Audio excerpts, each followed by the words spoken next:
Estamos de volta, turma, com Vida de Perita. Tá virando vida de perícia, né? E o tema de hoje, suicídio ou homicídio. Eu, como perita, já me deparei com alguns desses casos. Pelo menos 3 ou 4 que eu me lembre, que vieram como suicídio e não eram suicídio, eram homicídio. E quantos vocês aí já não conhecem na cidade de vocês, que já teve repercussão nacional ou que fica com aquela pulga atrás da orelha? Nós vamos explicar um pouco e contando um pouco também do que eu já vi, que eu já presenciei. E suicídio por arma branca é muito comum, assim também como eu já peguei, sendo, na verdade, homicídio em vez de suicídio.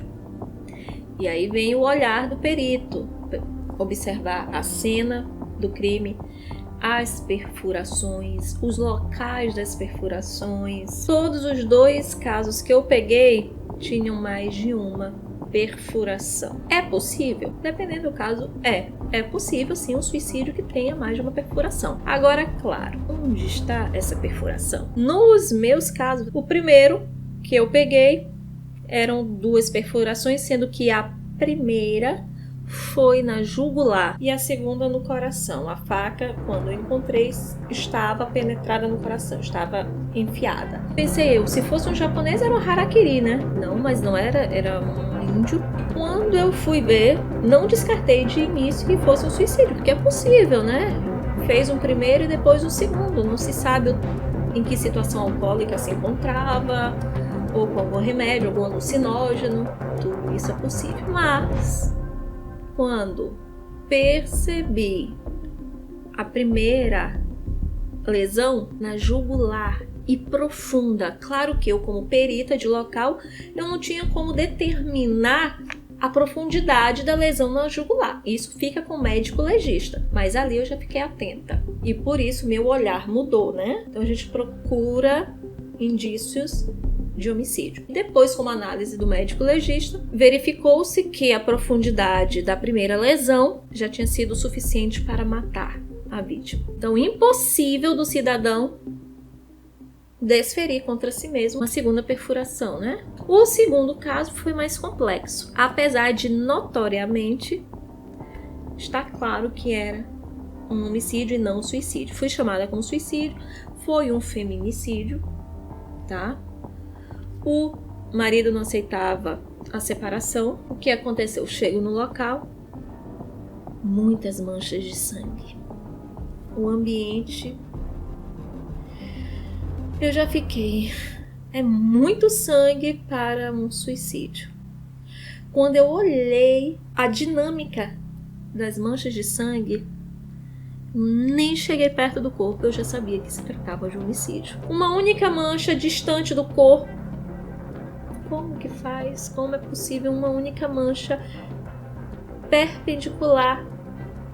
Não estava oblíqua, como se tivesse caído de cima para baixo, exatamente, longe do corpo. Opa! Alguém passeou pelo local com a arma na mão.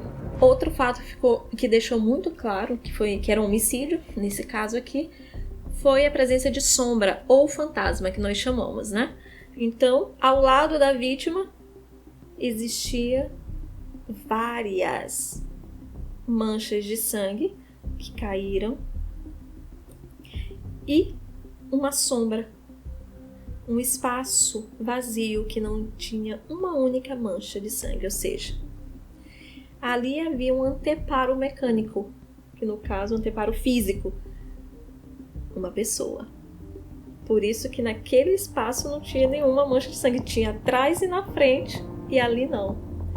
Ali havia uma pessoa. E outros detalhes que eu encontrei na cena, né? O ângulo das manchas, como estavam, a altura e depois os próprios cortes na vítima. Tinha sido 2 cortes quase que de laceração, uma do pulso e outra do pescoço, sendo que a do pescoço a vítima ainda se encontrava viva, tanto que houve a produção do que a gente chama de espuma de cogumelo. Se a pessoa desferiu viva em si, supondo, né, na teoria do suicídio, estando viva no pescoço, e um corte tão profundo como a pessoa teria feito o da mão. É um primeiro ponto. O segundo ponto é se a pessoa tivesse desferido primeiro da mão. Quase cortou seu pulso. É algo que a gente fica, né, complicado de entender, sabe? Então, assim, todos esses fatores juntos foram se combinando e depois realmente se constatou que era um homicídio. É possível, sim. Nós temos casos de falsos suicídios forjados, e fica, na maioria das vezes, claro, com esses detalhes e outros, claro que não somente esse, que cada caso é um caso. A perícia, ela é bem dinâmica, sem rotina, e cada caso que nós encaramos nos dá subsídio para outros, são aprendizados constantes. Espero que vocês tenham gostado desse vídeo. E não se esqueçam de comentar se vocês querem análise de casos de repercussão. Deixa o seu dedinho aqui, ativa o sininho para receber as notificações. E não esquece de se inscrever, claro, né? Aqui no blog, lá no Gigi Barreto, no Instagram. Vai ter videozinhos pro canal do IG com algumas profissões lá, tá bom? Algumas das profissões eu estou escolhendo para colocar lá, que a gente precisa dar uma movimentada no canal do IG. E eu conto com você, claro, para isso. Então eu te aguardo lá também. Um beijo e até o próximo vídeo.